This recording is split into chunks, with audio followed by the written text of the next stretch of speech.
Hi, writers! Welcome back to Writing Workshop. Did all of you listen to the story?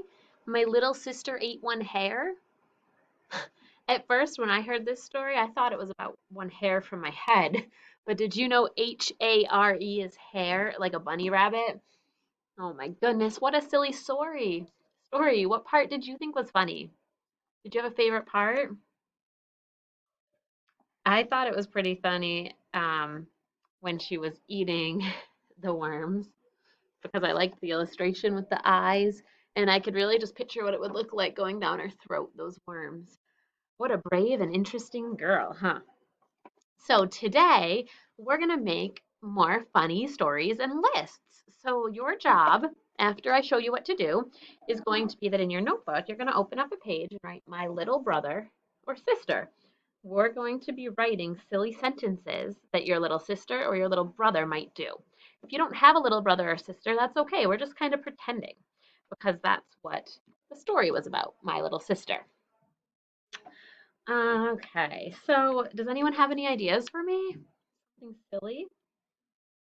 Your little sister plays in the mud. A good one. So I'm going to write a complete sentence with a capital. My little sister plays in the mud, and a period at the end.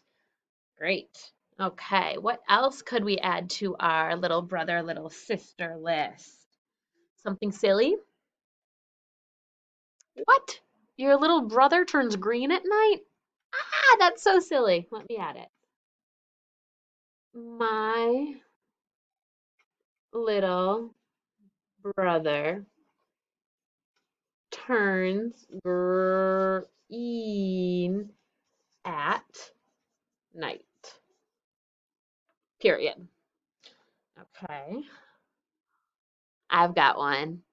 My little sister eats bugs.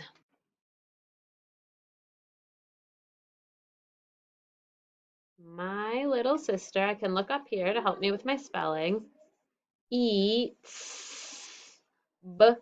And I'm going to put an exclamation point because I think that's kind of crazy.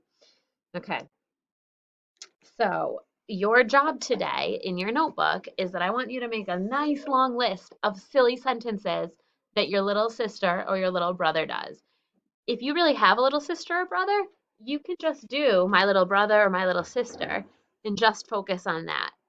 If you don't have one, you can pick one and choose, or you can do both like I did. Tomorrow, guess what? We're going to pick one of these and turn it into a story. So make sure you have a lot of options, at least 5 options, but I bet you can come up with even more. Can't wait to hear them.